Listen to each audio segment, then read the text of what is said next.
She died in her apartment and no one noticed for over 2 years.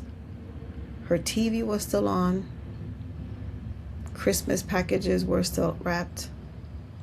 And people walked past her door assuming she was fine. But that's not even a part that stayed with me. Welcome to the Always On Mute podcast, where we know not everyone was born with a mic in their hand or a megaphone in their mouth, but we still have something to say, because quiet is still a voice. Welcome to the Always On Mute podcast.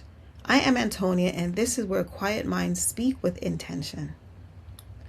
When I first heard this story, I thought it was about loneliness. It's not. Her name was Joyce Vincent, and she wasn't invisible. She wasn't forgotten. She was the kind of person that people assume would be okay. She worked in finance. She moved in social circles connected to music and culture. She met people like Stevie Wonder, Gil Scott-Heron, and Betty Wright. She attended the Nelson Mandela tribute concert and met Nelson Mandela. People described her as intelligent, elegant, beautiful, social. The kind of woman you look at and think, she's going to be just fine. I think that's the first thing that we get wrong. Because sometimes the people who look the most together are the ones quietly falling apart. Around 2001, something changed. Joyce left her job. She moved into a shelter for victims of domestic abuse, and she slowly began to disappear. Not all at once, just little by little. She stopped answering calls, stopped returning messages, drifted from place to place. There's a moment when someone shared that they saw her on the street. They called her name, and Joyce lowered her head and kept walking. That part stayed with me, because that is not someone who doesn't care. That's someone who doesn't want to be seen, at least the way that she was. And here's what people misunderstood. They thought that her silence was a choice. Her family didn't forget her. They tried to find her. They hired a private investigator. They reached out to organizations. They wrote letters. Letters that unfortunately were sent to a woman who was already gone. But they didn't even know that. They thought that she had chosen distance. They thought she needed space. So eventually, they stopped pushing. Wouldn't you? And this is where it gets uncomfortable. Because sometimes we respect silence, but instead we should question it. In 2003, Joyce moved into a small apartment in North London. No one knew the address. Not her family, not her friends. At one point, she was hospitalized after vomiting blood, and when asked for the next of kin, she listed her bank manager. Not family, not a friend, a bank manager. About a month later, she died alone. And this is the part that people struggle to understand. How does someone go unnoticed for that long? The answer is nothing looked wrong. Her rent was partially paid through benefits. Her TV stayed on the whole time.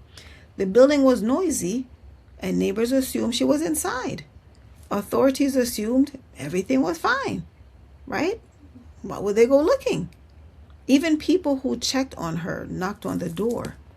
They heard the TV, so they walked away. Because her silence fit the version of her they had already accepted.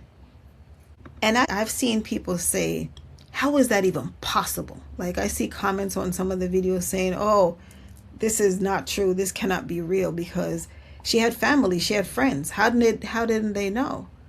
But it is possible, because sometimes people don't disappear because they are not loved. They disappear because they're overwhelmed, or they're protecting themselves, or they're carrying something that they don't know how to share or how to handle. And sometimes people make the difficult decision to step away from family, not out of hate, but out of pain, out of safety, or even shame. And when that happens, the people who love them, they often do what they think is right. They give them the space that they ask for. They wait and they hope that one day the person will come back better and healed. But space without connection can become distance. And distance, if left too long, can become silence. And silence can be misunderstood. And this is the part that stayed with me. She was found in January 2006, more than 2 years after she died, surrounded by unopened mail, next to wrapped Christmas gift, the TV still on. 2 years. But the real question isn't how she went unnoticed. It's how easy it was. How easy it was to assume that she was okay. Because Joyce Vincent didn't disappear overnight. She withdrew, slowly, quietly, one step at a time. And the truth is, not everyone who goes quiet is at peace. Some people are actually protecting themselves. Some people are hurting. Some people are trying to survive something and they don't know how to explain it. And in the world we live in now, it is so easy to disappear without actually going anywhere. You can live in a building of people and no one knows your name. You can have a phone full of contacts and no one notices when you go silent. You can show up online and still not be there. And I think that's the part that we do not talk about enough, especially for those of us who value our alone time. Because there is a difference between solitude and disappearance. Solitude is intentional. It restores you. It connects you back to yourself. Disappearance is different.